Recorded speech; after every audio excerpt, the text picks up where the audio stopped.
আজকে তোমাদের কিছু প্রশ্নের উত্তর না দিয়ে থাকতেই পারলাম না। তোমরা সবাই জানো যে আমার বাড়িতে এসছে কিছু কোটিপতি ক্রিয়েটাররা। অনেকেরই এটা প্রশ্ন, তোমার বাড়িতে এতগুলো রুম থাকতে একটা রুমেই কেন সবাইকে থাকতে দিলে? কারণ আমার বাড়িতে 3খানা এসি, মা বাবার ঘরে, ভাইয়ের ঘরে আর আমার ঘরে। যেই এক্সট্রা গেস্ট রুম গুলো রয়েছে সেখানে এখনো এসি নেওয়া হয়নি। আর সবাই এসি ছাড়া থাকতেই পারবেন না, কারণ যেহেতু সবাই কোটিপতি, একমাত্র আমি বাদ দিয়ে। সেই কারণেই টোটাল 10 জন মিলে আমার ঘরেই ছিলাম। আর সেকেন্ড কোশ্চেন হচ্ছে, এরা তোমার অরিজিনাল বান্ধবী নয়, শুধুমাত্র ভালো মন্দ খাওয়ার জন্যই তোমার বাড়িতে এসছে।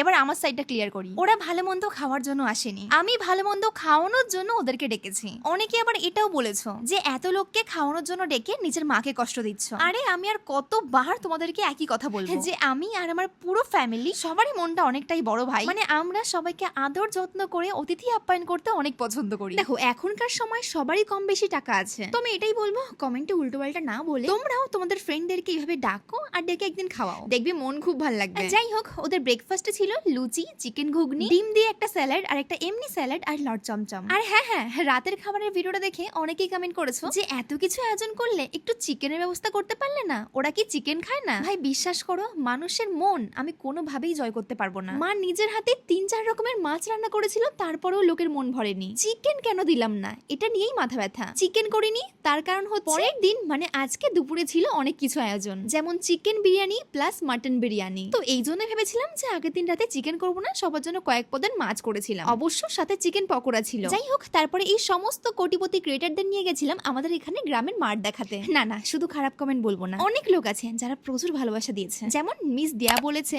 অতিথিয়তার কোনো কমতি নেই এই বেটির। থ্যাংক ইউ সোনা। তারপর হাসিনা খাতুন বলেছে, তোমার মনটা অনেক ভালো। আর কিউট বাটারফ্লাই বলেছে, তুমি এটা যেমনই হোক না কেন ফ্রেন্ডদেরকে আর বাড়ির লোকদেরকে অনেক ভালোবাসে।